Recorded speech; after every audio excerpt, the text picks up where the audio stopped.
Welcome to another Wise Women Roundtable. And we are coming together again at an extraordinary time. We are still in the eclipse window at the time of this recording, getting ready to complete in the next couple of days. And it has been intense. I will just say, I had a very good priestess sister friend die unexpectedly. Well, she was having issues, but she went out on the first eclipse. So I've been in that process of dealing with that piece. And then I just found out another friend of mine had a stroke a couple days ago. I mean, around the time of the first eclipse, and she's just now going into rehab and starting to relearn to walk and talk. So I can't even imagine, like, that's such a major reset.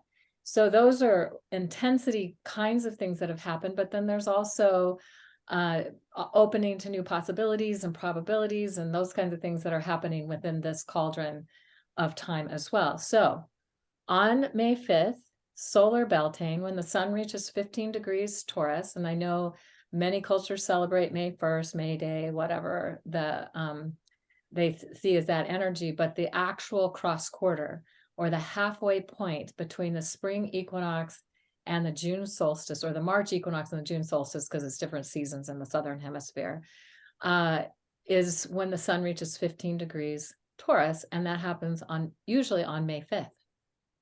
It just so happens on May 5th, there is a penumbral, meaning it's an eclipse, but it's not much of an eclipse, just a little bit of the shadow of the moon, of the earth falls on the face of the moon, and that kind of eclipse. But that completes this eclipse cauldron of transformational change that we've been in for about 2 weeks on Beltane. And it's rare to have a full moon on the solar Beltane.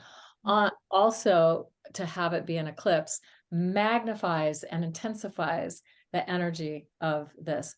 It's also within about 3 degrees of Uranus, meaning that unexpected events, things that we haven't planned for, things we weren't necessarily seeing coming down the road may show up.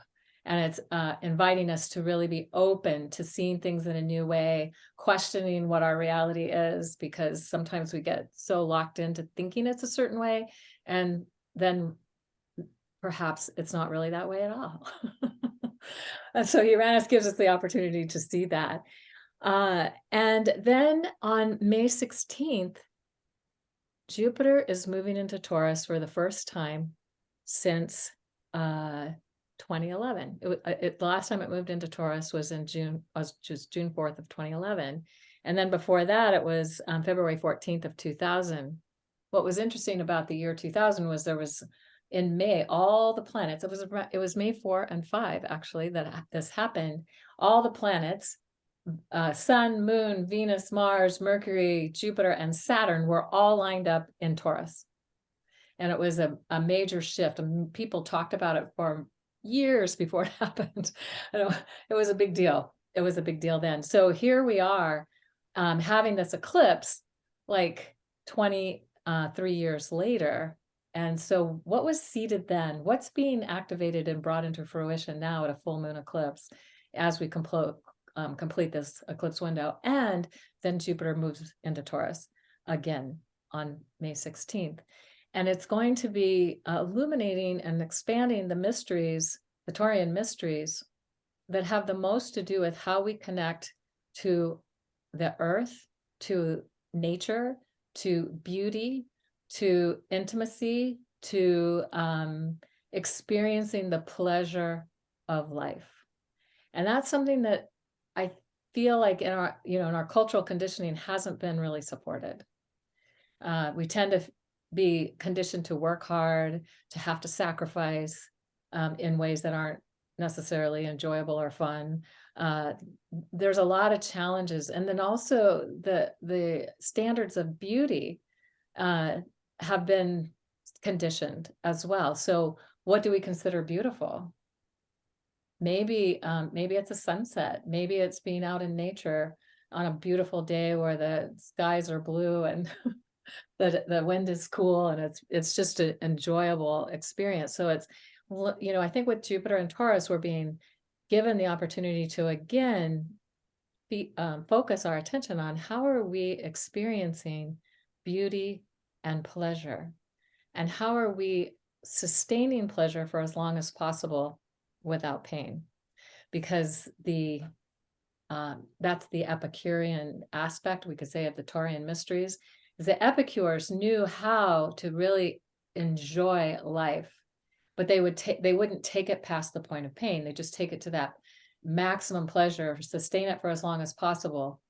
And that's something that Taurus really loves to do, really receiving these experiences in a deep embodied way.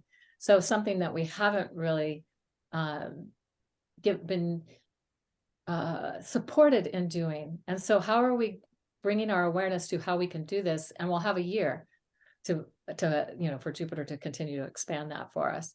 So the beauty of life, the pleasure of life, the pleasure of intimacy and connection with nature, with each other, with pleasure, with whatever it is. So those are things to be that we can focus on with Jupiter and Taurus. And then the last thing I want to mention is that the new moon in Taurus, happening on May 19th, is happening very close to the star asterism known as the Pleiades.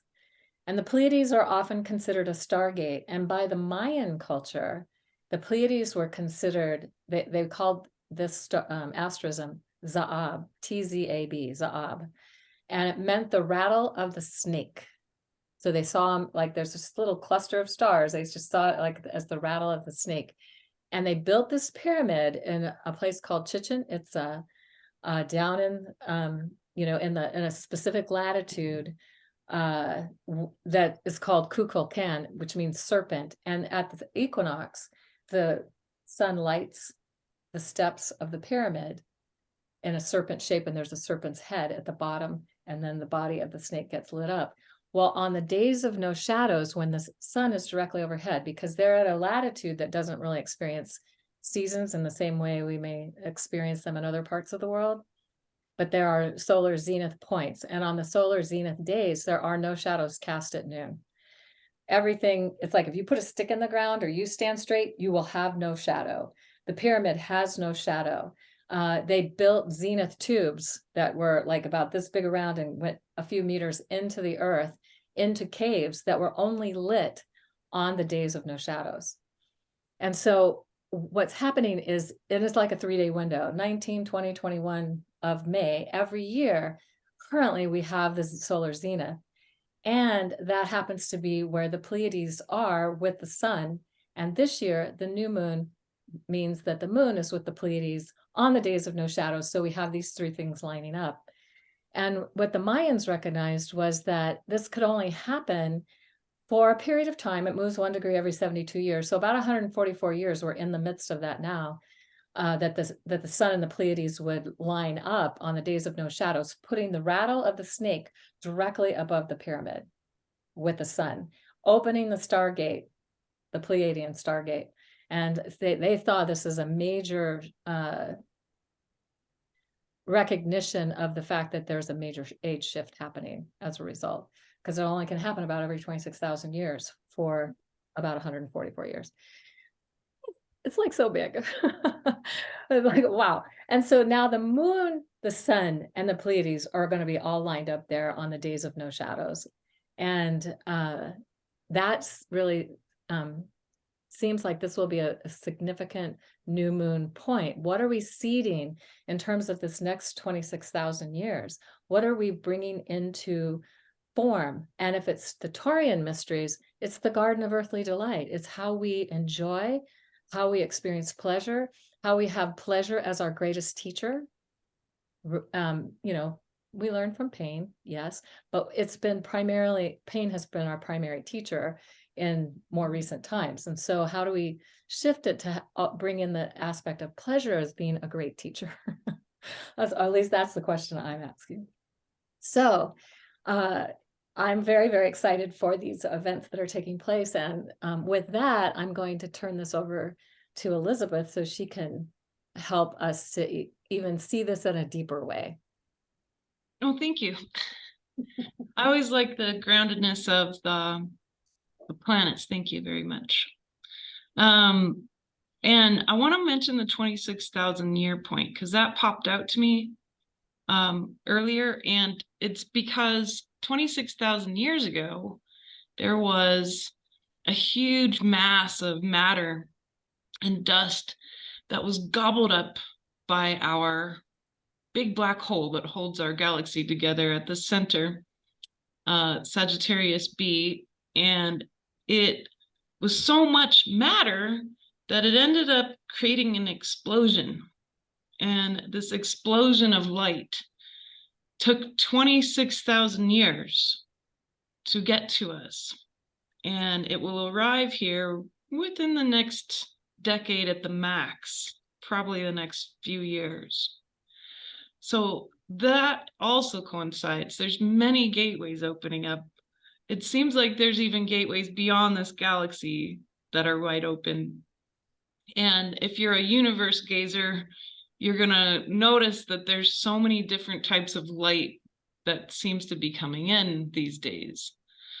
But that does, of course, create beautiful, pleasurable experiences and these resets, these full stops sometimes. I've also had some friends and clients end up with strokes and or checking out in the past few weeks as well.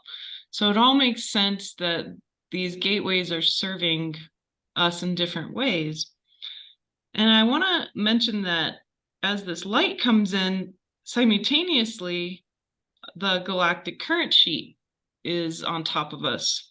So our electromagnetic field is lower.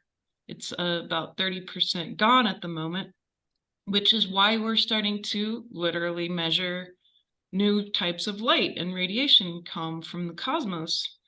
And this releases power from the Earth. It releases energy because she absorbs all of this stuff.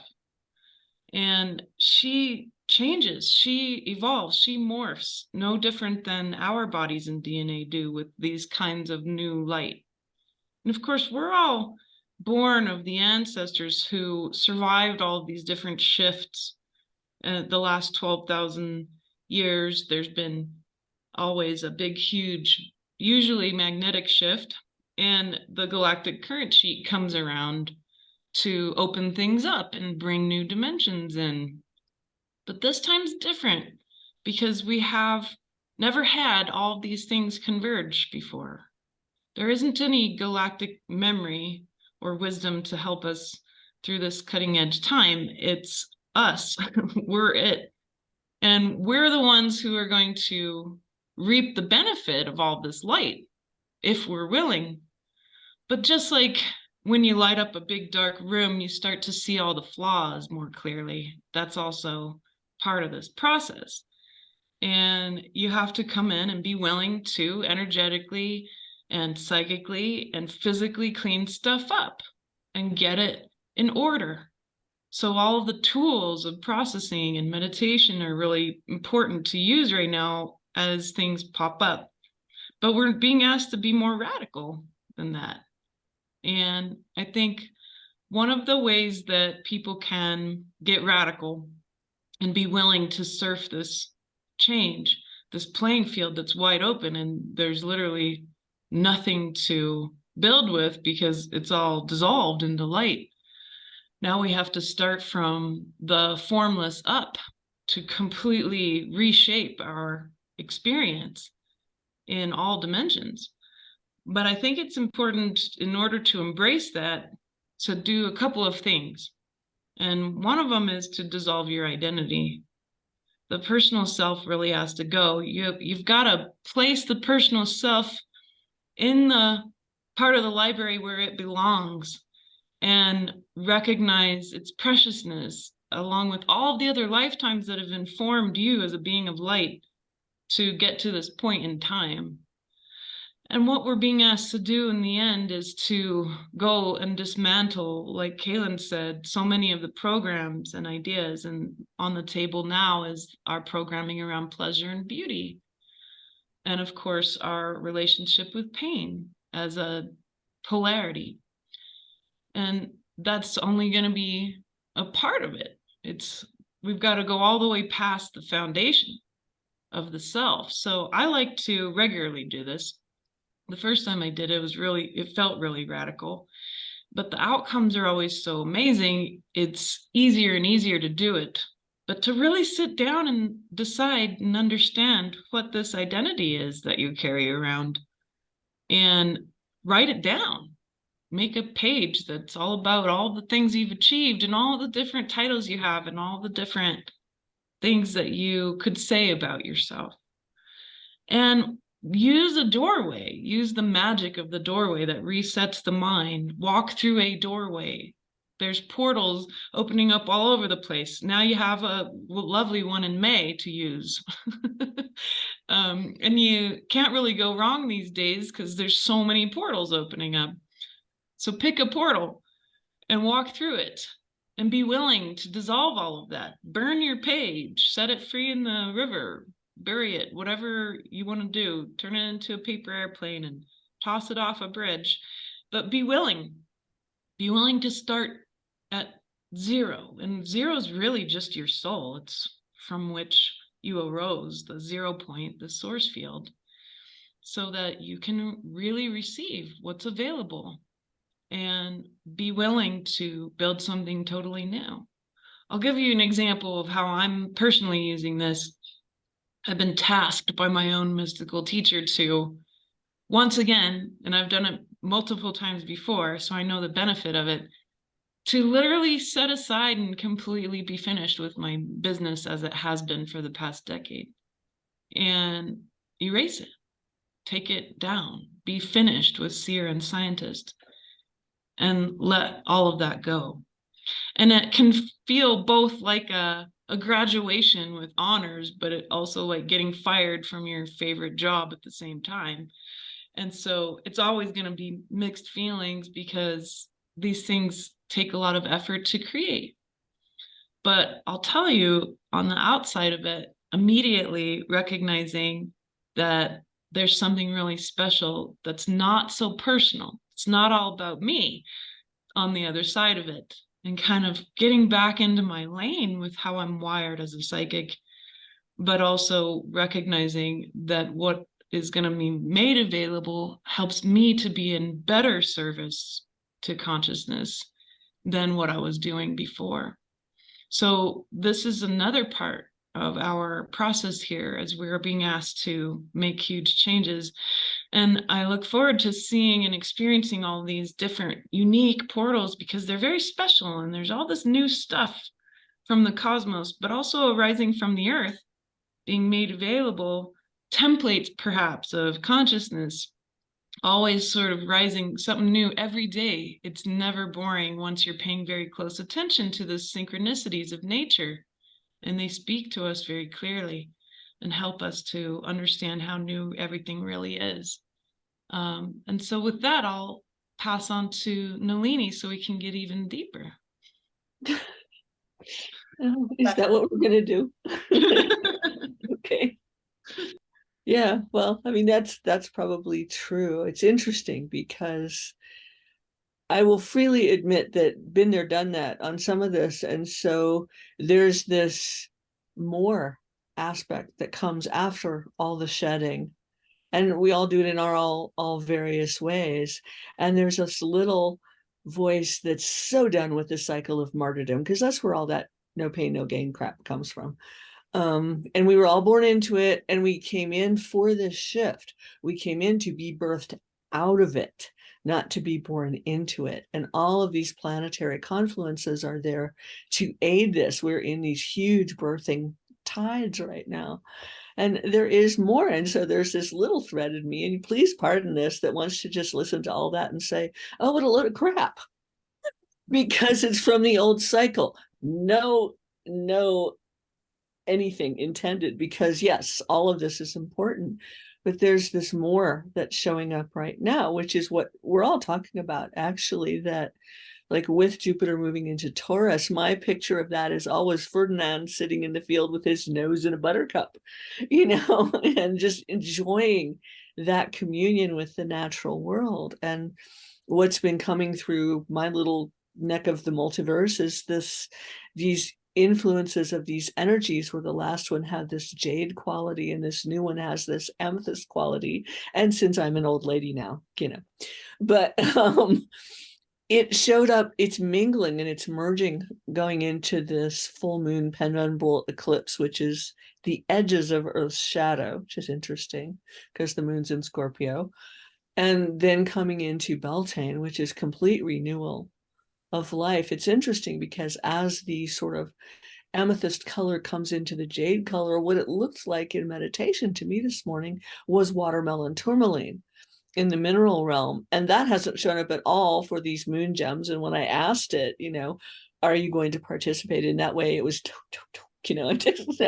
I'm just showing up as the emissary for today, for what's possible, where nature knows exactly how to align and where to place the vibrations, the colors, the blossoms, and how to have it show up, as we were all talking before we got started here, in ways that are completely unprecedented, that we've never seen before in these bodies in this life.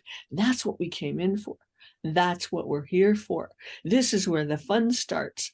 So the beauty and the appreciation of the alignments, like the alignment of the days of no shadow. What if we became that and were that as we walked around as these pillars or whatevers of light that we are? On any given day, the fractal looks different. And what if we were like the flower petals that show up, each one perfect all the time? And what if that's always been true, but we've had all these other patterns and programs that we were working with out and through, and so we got distracted from what's real. Is what's feeling for me today is just what's real, and let's not pretend we know. Our minds don't know. Let's just let the more that is birthing on this world right now. We've just been in this huge birthing tide beginning, the end of the beginning of the gestation, the beginning of the birthings. Not quite yet. Birth quarter waters aren't quite there yet, but they're coming. You got the show. So, it's like, here's what's coming. And when I look at what's Friday in my neck of the world, the Beltane full moon penumbral eclipse alignment, it's like, look at how that is, where the sun moves into 15 degrees of Taurus. 15 in the Tarot is the shadow card. The sun casts the shadow onto the full moon, which is at 14 degrees 58 minutes of Scorpio, which is the alchemy card. 14 is the alchemy number of the tarot. So it's the alchemization of the shadow, and just showing a little lacy edge, the edges of Earth's shadow. And it's not Gaia's, it's ours. It's like, what do we still have hidden? What has been occulted within us that we haven't been able to see, we haven't wanted to look at, we've refused to see? Whatever it is, there it is in our face. And it is this opening that all of you are talking about that allows light to come through in a different way from all of these places, the galactic current sheet, from the days of no shadows, from the new way that the multiverse is creating itself and rebirthing itself at this time. It has nothing to do with us. It's not about us. It's about that. And so it's letting that move through us and be the more that does give truth and credence, and English is tough today, sorry, truth and credence and value to all these things we've learned and all these alignments we know about, because, and all of the work, because it works, but that also takes us beyond it. And it's time, at least what Source keeps saying to me, is it's time to walk the way that works, to live what works, and just let the rest go. Let it go with the birth waters. Like, we are this beautiful fractal of light that changes shape all the time, like Paisley, it's in all these different formats, but it's there and it's birthing through us. So I find it most in the natural world, and we are finally in the mountains beginning to have flowers, and they come and go really quickly because we have alternate heat and snow.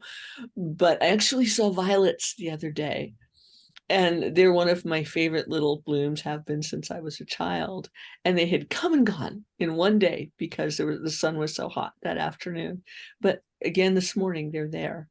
And so this is how the new sprouts are coming and moving us through this amazing transition. So with that, I will turn over to Sarah, who will take us further into that world, I hope. Thank you, Nalini, Elizabeth, and Kaylin. So yes, yeah, so I'm really hearing confirmation of what I've been seeing around me here. We're further ahead in terms of temperature and therefore flowering to you, Nalini, and things here are just so beautiful. I'm in southwest France right now, and it's actually quite late, but it's beautiful. We've had a few days of blue skies. I can't talk in Fahrenheit, sorry, 25 degrees, which in the UK would be a hot summer's day. Here in France, it's just like a warm spring day, so it's a bit different. But everything, the French love wisteria, so there's wisteria everywhere, just growing wild and in people's gardens. The hawthorn is out and it's just shining everywhere. And a hawthorn is very linked with the fairies, so I'm always kind of waving as we go past the hawthorn. And it's just, everything is just really, really, really, really beautiful. The other day, we drove past a field of lupin that we had never, ever seen before. It was just on the way to the supermarket, and there was this extraordinary, huge field. Just over the road from that, there was a little stream, and there were yellow water lilies growing in it. And so I've just been having had, not the most pleasurable time from January up till now. I'm just like, oh my goodness, this is just so, so beautiful. And I and people like me who work with nature in our, literally, I know it's a pun, our complete elements at this time of year, because it's such a beautiful time to create with nature and to create with flowers. And so what I'd like to do is just share with you 3 flowers that are actually around me right now, that I feel are really connected to being, as Kaylin would say, is saying with this time of year, which is, to me anyway, about pleasure. And this, how can we live in more pleasure? It's certainly a question I ask myself virtually every day, not necessarily in those words, but it's like, how can I be in more joy on this earth? So as I was getting ready to speak today, I came across this very old book, as you can see. Well, it's not seriously old, although it's probably like 15 years. And every essence that I've ever created is in here, and it's got my impressions of it. And so I was looking through it, and I came across this flower here. This is the first one. This is a peony. I expect you're all, well, I don't know that you're all, I don't want to assume, beautiful, beautiful peonies. One of my absolute favorite flowers, and I can remember this one. It was an essence, or this flower I met back in the UK quite a long time ago, and it was growing in one of our neighbours' gardens, and I was just in love. And I just went to her and said, would you mind if, I don't know how I had the courage, actually, I don't know if I'd do it now. Can I please have your peony? I want to make an essence. And she was like, sure. And so she allowed me to take her peony, and this was it. And we made an essence with it. And when I make essences, I literally float the flowers in the bowl, and then a little bit later, sometimes the same day or sometimes much later, I hold the bottle a little bit like this, and I just sit there and I write what comes to me. And so when I held red peony, I can remember having one of the most physical experiences that I'd ever had. I'm kind of wired towards anxiety. I was trying not to use that word, but I'll just use the word. I'm kind of like wired into that frequency naturally. It's my default. And so nature has always usually generally speaking, kind of like brings me back down again. So the red peony. So if I read my book, my feet open and a sense of calm births in me. Warmth fills my pelvis up to my heart. It comes out of my throat into a mist. My lips tingle. I have a smile on my lips and my hands open. And that was holding a bottle of peony. And that really reminds me of what you were saying, Kaylin, about just like how to be in pleasure. And I can remember I felt, and I actually noted down here, when I got up after that, I was so calm. I actually felt really wobbly on my legs. I didn't feel safe to walk. It was a really interesting experience. So, yeah, I mean, and when I've offered it to clients or to students and they've experienced this, everybody finds it usually very meditative because it switches the head off, really drops us down into our bodies. So that feels like a really beautiful flower for this time of year. The other flower that wants to come forward, do you have buttercups in the States? I guess you must. Yeah, you do. Yeah, I don't want to assume. So this is the lowly, very beautiful buttercup. They're here right now opening, which is what made me think of them. Buttercup was one of the very first essences that I made, actually with Ian White of the Australian Bush Essences. There's a whole group of us in the UK sitting in a buttercup field, and he'd got us to bring crayons and paper, and we all sat there in this field with our own personal buttercup that had chosen us and drew the buttercup, and then we created the essence together.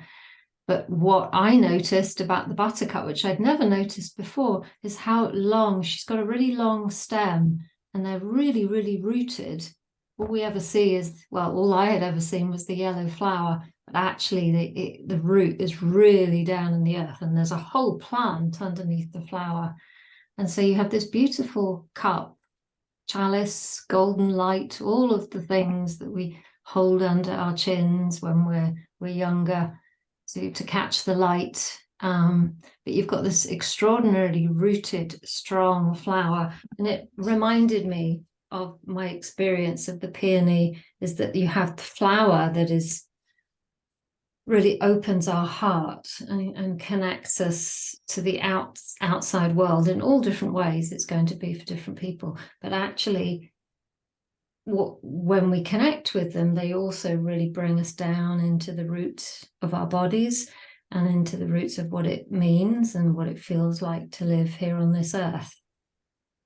And so, yeah, it felt like a really beautiful message for this time, this beautiful Beltane time when there is so much beauty around us. So thank you. I've enjoyed being with you all today, listening to your messages, and thank you everybody for taking the time to join us. Many, many blessings to you all.